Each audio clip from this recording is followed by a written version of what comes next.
Empire.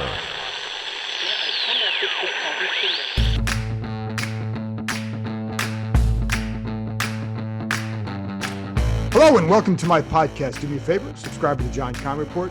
Wherever you get your podcast, you're watching on YouTube, you know how you can help us. Hit that like button, hit that subscribe button. You can find us there as part of Empire Media. That's AMPIRE. Always much appreciated when you tune in. And don't forget, you can always read my work on ESPN.com. And of course, as I've told you on the previous podcast, trying to take some time off. So these podcasts are all pre-recorded. So if there is any news, go to ESPN.com. Do not expect me to be sitting here talking about it. And so there you go, ESPN.com.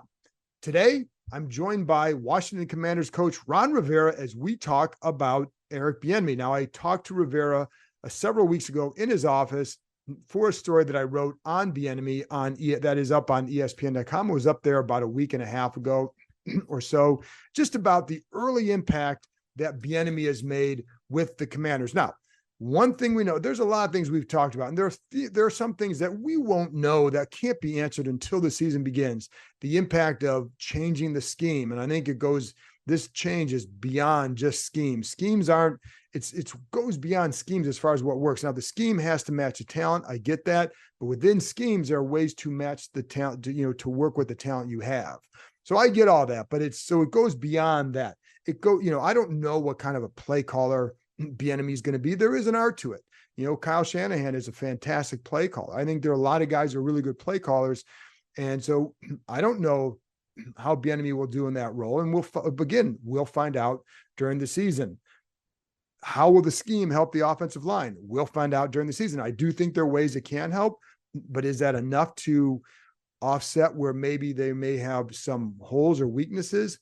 I don't know. We'll see. I think it can be better, and they can do things better than what they've done. I think one thing that I think is good in this situation is that the way Ron Rivera approaches, he went, and I've talked about this before, but he went definitely in a different direction, because this kind of a change was going to bring more changes and little things like let me go back to the beginning. When this search started, he wanted to somehow stay in a similar offense, if possible. He wanted to lessen the impact on the transition for a guy like Sam Howell. If he believed in him, and they did, then they wanted to maximize what Howell could do. And there was a thought like, should he stay in the same offense? Should he get someone who runs an offense? A guy like Pat Shurmur would have been that kind of guy. But the more he went on, it's like, if you're going to change, you may as well change. And don't be afraid of what that change can bring. It's a lot you're going into your fourth year, and there's going to be a new owner. You've got to win. So if that's the case, you better change. If you're going to change, you better make sure it's a change that you want. And what is it that you want? And part of what they wanted is a guy who can maximize the talent they had. They're the playmakers. How can you creatively get the ball more to these playmakers, getting them in space with a chance to run after the catch? And there's a lot of ways you can do it. Some of it's going to be on the quarterback. If a quarterback's taking a while to go from one progression to another, it closes windows. You might complete a pass, but a window to create more yards would have closed because you were a little bit late with it, or you stuck on one read too long, those kind of things. So if Howell does well there, that will help the offense. That would have helped. And we saw it in the Dallas game. That's one thing that Howell did well. Got rid of the ball like that, got the ball to playmakers in space. Jahan Dotson with a lot of yards after the catch in that game because of that. So that can help as well. But a lot of that stuff we're going to see back then. But anyways, going back to it. So with Rivera changing, that was part of the thought process is you're going to change big. Over the last year, look at some of the assistants that Rivera has moved on from. Sam Mills Jr., a guy that, to be honest, they needed to do it, and they should have done it, long before they did last summer. But it was a move that was needed. I wasn't sure if he would ever do that because he had been with them for a while. Moving on from Scott Turner, that one, again, going into last year, I wouldn't have said that they had to do that. But after the season, you knew it had to be done. And this is Turner and was tight, Rivera is tight with the Turner family. He loves Norv Turner, knows what he coached with him, respects him. coach under him, brought him to Carolina. I mean, all sorts of things. So there was a deep connection there, but yet that was a necessary move. And then John Matskell would coach with them for a while in Carolina and here. And he allowed that change to be made as well as offensive line coach. So, there are things I think when you're going last year and you have to win, but willing to do all that, I think it's like, hey, okay, those are the right kind of moves. Now, again, they have to pay off, and we'll see if they do. It's a lot of change in one offseason for the offense between new coordinator and new system and really a new quarterback, because he's only started one game. So a lot of changes, but the necessary ones. And it starts with Bieniemy. But when you watched and when you were around him this spring, you saw and felt the impact of Bieniemy. And it's not just the yelling. And I talk about this with Rivera, and I mentioned a couple of times, it goes beyond the yelling. And I think that's where Rivera in this audio interview we talked a lot about that, like what beyond the yelling stood out to him, because if you just yell, you're not really coaching, you're just yelling. But there was a purpose with his yelling. I think that's one of the things that has jumped out. What I also like with Bieniemy, when he does correct somebody, it is not just a certain guy. He's gonna demand the same thing from a Kyrick McGowan at receiver that he does from Jahan Dotson. And so if McGowan runs it wrong in a play in practice, and McGowan may not make the roster, and I would not put him on there right now, but he's a guy in the system. So you better run it right, and he'll make you run it again. If Jahan Dotson isn't running it at the pace and speed that he wants him to, he's going to make him run it again. And same will be true for Terry McLaurin. Again, I always say when Bieniemy first started coaching, he was with the Vikings. He got on Adrian Peterson. If you're going to get on Adrian Peterson, you're going to get on anybody. And let me say this too: this offense hadn't been good enough to not take stuff, to not have a demanding coach and then demand, like, you better do this right or else. Because the last time that this offense finished in the top 10 in either yards or points for the season was in 2016. The best finish under Scott Turner, I think, was 20th in one of those categories. So in other words, they haven't been good. So this is what you're going to get. You're going to get someone who demands the details, but most people like that if it helps, especially if it helps you produce. So anyway, that's some of what stood out with Bieniemy, and that's why I want to talk to Rivera about this. That's why I wrote the story about Bieniemy a week and a half ago. And it's funny though, because one of the things that you hear is even with Rivera, will you have to kind of make sure that things are kept in check during practices a little bit during training camp? Because when you have the energy that Bieniemy has, guys feed off that on both sides of the ball. And it leads to the offense going a certain way, which leads to the defense going a certain way. And there's going to be a lot of back and forth with the words, with the energy. And I think it'll be fun to watch, but sometimes you may have to take a deep breath, guys. You're all on the same team. But it can lead to fun practice scenes, and just to see how that affects how they practice. And again, it's more than the energy, it's the details of the position. That's what we talked about. So I wanted to bring on, the other thing is, if it all goes well for Bieniemy, of course, then listen, if it all goes well for these guys, for the Commanders, Bieniemy is going to be a head coach somewhere after the season, because if it does go well, it's going to be a large part because the offense really performed well, because you do expect the defense to be at a certain level. So what happens if Bieniemy leaves? Now, they did hire Tavida Pritchard, and again, I think a lot of people refer to him as Tavida. When he introduced himself to us at a meeting with the assistant coaches a month ago, it was Tavida.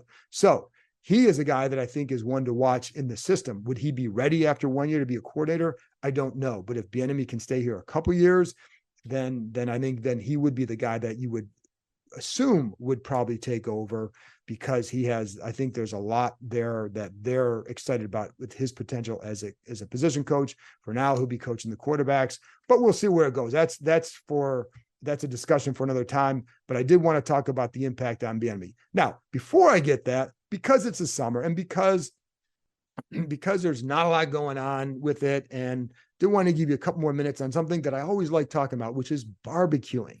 So before I get to the conversation with Rivera, let's talk about some grilled desserts. These are two of the things that I love making for my kids or for any guests when we have them.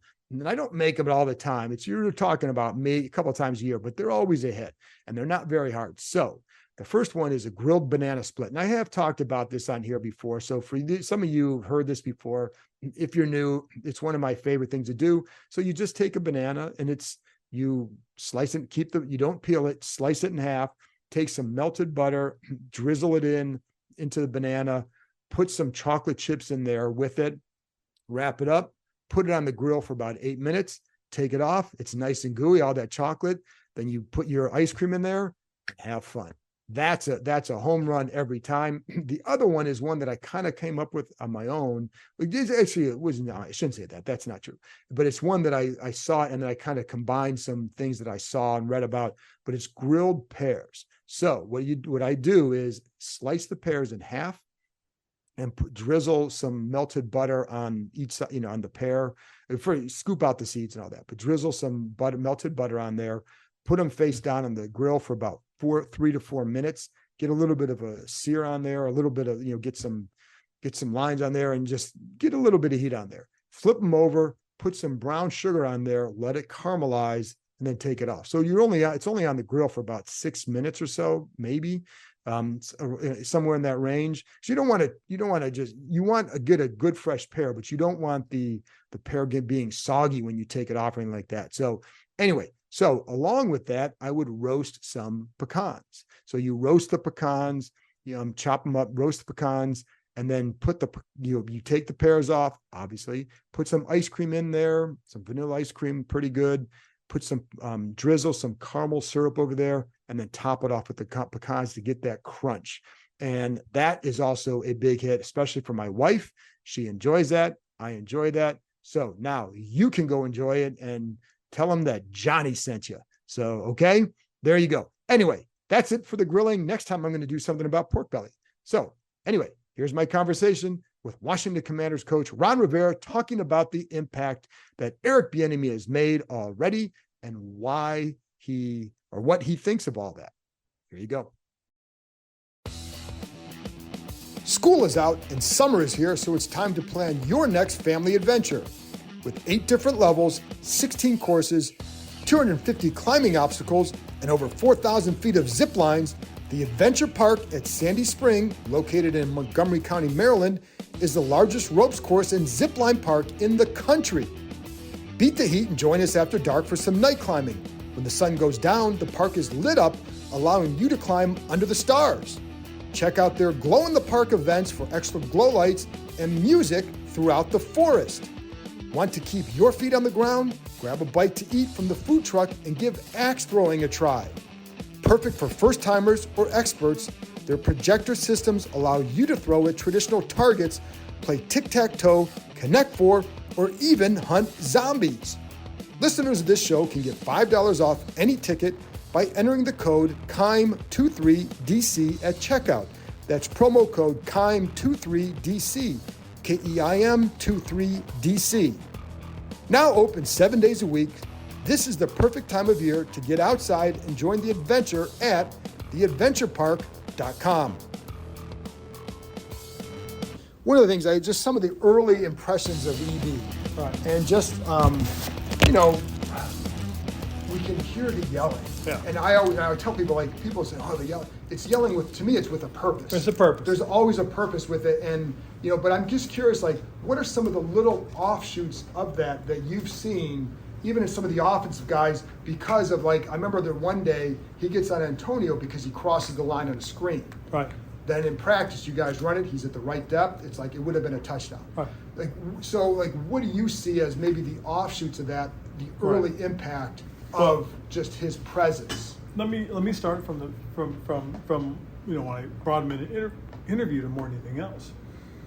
The thing that I kind of got out of it was more than anything was that there seemed to always be a plan. When we first sat down and we talked about the personnel, there was a plan.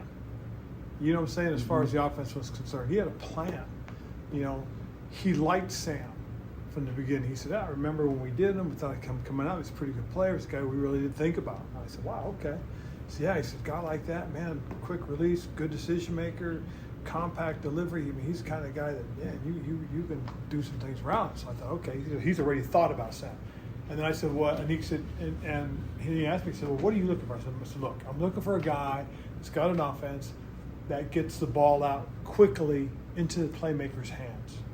I said, we don't, I said, to rely on trying to create explosives by throwing the ball downfield all the time didn't make sense to me. And what really stood out was in the Dallas game was a couple of those short passes became big passes because of the catch and run. And then we went play action. We threw 3 deep balls and actually caught one of them and thought, wow, that's okay. So we talked about it. He says, I'll tell you right now, I like your playmakers. He said, Terry, Jahan, Curtis. He said, things that we can do with guys like that, we talked a little bit about the tight ends. We talked mostly about the young tight ends, and then we talked about Logan. And I said, look, Logan Thomas is as good a player I've been around. Just last year, he's coming off the knee and never really got back till the very, very end. You saw a little bit of it. And so he had a plan.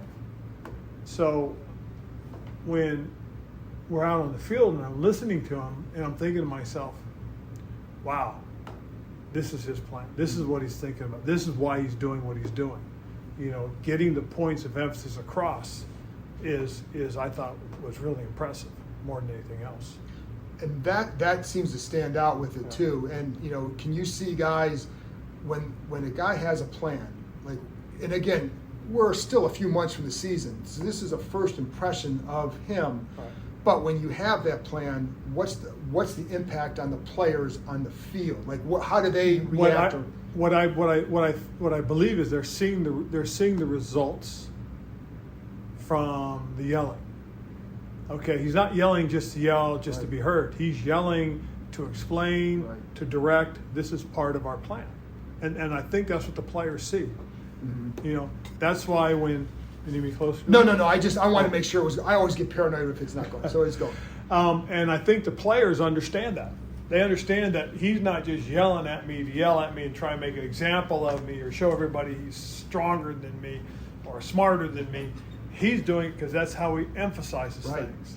That's his way of making a point of something, saying this is very important. We need to pay attention to this. We need to understand that this is how we need to do these things. What are the things, as an assistant head coach, what are some of the responsibilities that you gave him that, maybe either you would have done in the past or just like things to that, Well, a big part of it is obviously, and I told you guys, a lot of it has a lot to do with scheduling and scripting. And so what... Scripting practice schedules or something? Stuff like that. And so what we've done is, we've taken the stuff that he's been involved with and said, hey, this is what we did, when I was there, and these are some things that we've done that have helped us. And so let's take a look at them. So we start talking about them, so I'm listening, and I said, sure, let's go ahead and do that. And so anything in particular? The way we practiced.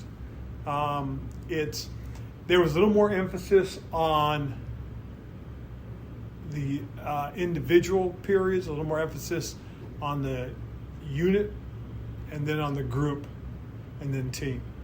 And so another, like, going over, like the screen situation I brought up, that was in a group setting, right? And then to maybe enhance that stuff to get to that. Is that what it is? Okay. Yeah. Well, they did stuff like that in one-on-one. I'm not one-on-ones, but the individual stuff, where quarterback practice and the back went out and looked. He went to where his landmark was and then curled up for the screen. There's them practicing the backs releasing. Right. And when you watch them practice releasing, what are they doing? They're practicing the chip, and then they're going to their route. Yep. And then you get into practice. Now they can't chip in practice, but you watch them as they go through it when it's offense against defense. You see them go through, and they see that little quick, like they would have hit the guy, and then they go into the flat. And so hopefully when we get into pads and we start doing it, you'll see a little more, and then. But those are the details of every little thing aspect of it. And then it's, so you see those differences in the way we practice. There's a little bit of an emphasis that, he wants to do installation and then, meetings, and then immediately followed up with some unit stuff. So the offense does those things right away. So he's changed the way we do things and look at things. And it's been good for him. It's been good for me too, because, you know, after you've been in the same system for 12 years, change is always a good thing. Yeah. And it's been really refreshing. It's interesting because with Jack, you know, some of the stuff that EB has brought to me, Jack said, yeah, he said, I did some of this stuff when I was with the Raiders. And, I did this back in Jacksonville. He said, this is, and so I've asked Jack what he thought about it. He said, some of the stuff, he said, Ron, I've done before. Some of it's a little new to me too as well, but it's been really good. And, you know, so what happens is now when they start scripting, EB will go to Jack, and he and Jack will talk about it, and they'll discuss some of the things. EB came to me with how we want to do things in the regular season. And In terms of what? In terms of schedule. And I said, I'd never done it that way. And so I said, and Jack goes, he said, I was doing that with the Raiders. He said, and I tell you, Ron, I found it to be very effective. So, is it more the order of things? Yeah, it's the order of things, the way things are mapped out. So they both had done it in the past. So it was good to hear that, you know, knowing that Jack had done it as well. So it's kind of, you know, it continues to be a collaborative effort, putting everything together. But the big thing is, hey, let's do that. Let's try it. I'd love to see us do that. And so it's been good. You know, as far as him on the field, you know, the yelling and stuff like that, I hate to always emphasize, because I don't think it is. I think it's energy and presence. Correct. I agree. And what it's done is it's taken away the need for me to do it constantly. Yeah. You know, which has really been helpful for me. It really has now, so I don't have to always look for the next thing to bark out. And so, you know, you feel his presence out there, and that's been very helpful as well. And it's kind of interesting because when I go over and I watch Jack, and I see him, you know, there's an excitement, and Jack has always had it.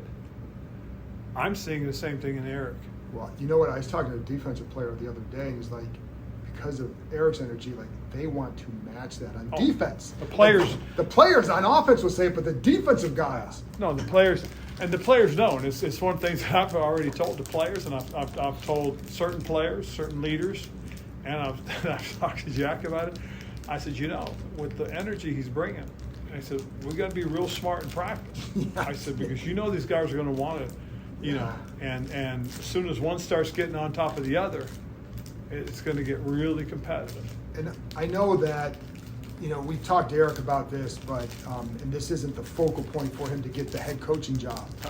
But being around and watching out there, part of me just says, how is this guy not a head coach yet? Do you have any of that thought out there with that? I said the same thing. Yeah. And I think a big part of it because of Andy's shadow. Yeah. I really do. And I think it's unfair. Coach Reed and I had a great conversation about Eric before we hired him and brought him here. And he's, you know, and then I talked to two of his co-coaches, you know, they're both, you know, the coordinators in Kansas City, and asked them, hey, what can I expect? What am I going to get? Dave Tober off the bat says, you're going to get a high energy, high impact guy, coach. I really said, He said, this guy, this is what he's always done. He did it in Kansas City. He's going to do it for you. Yeah. Steve Spagnuolo told me the same thing. Yeah, no, he's like I said, when I talk to people, like, you don't want to harp on that yelling, because I've been around coaches who yell to yell, and that's not him. It's just part of the energy. I would say he has a high volume correctional voice. Last thing Sam, what was the best thing that you saw from him this spring? I saw him self-correct. I saw him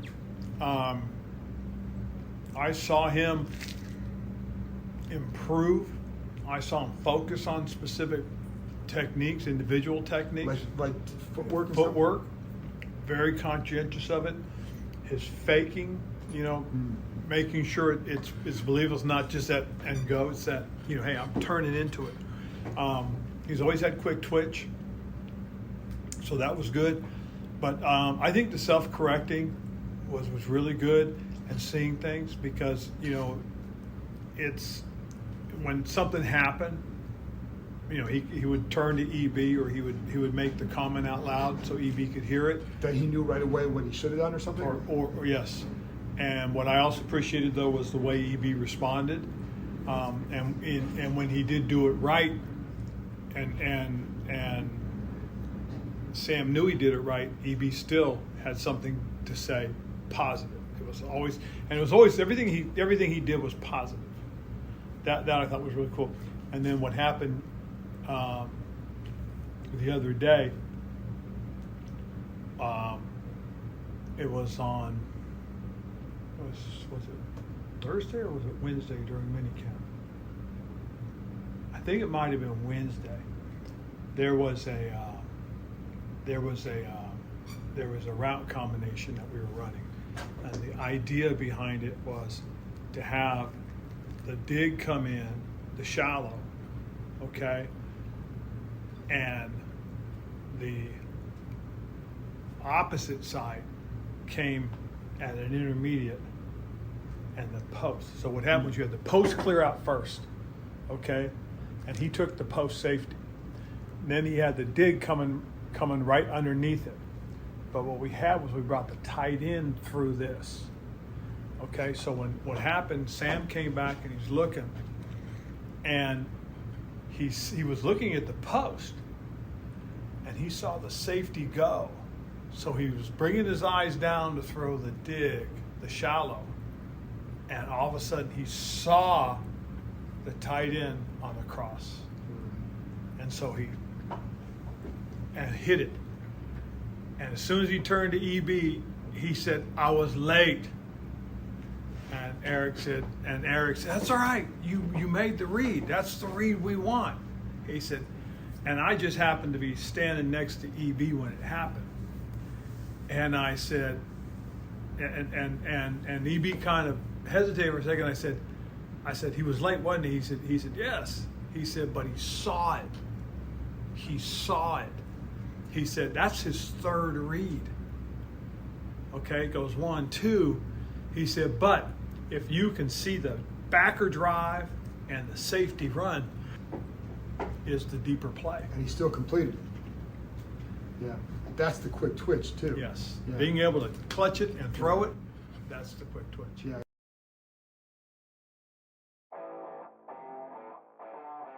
That's it for this episode. Thanks to Ron Rivera for joining me. Thank you, as always, for tuning in.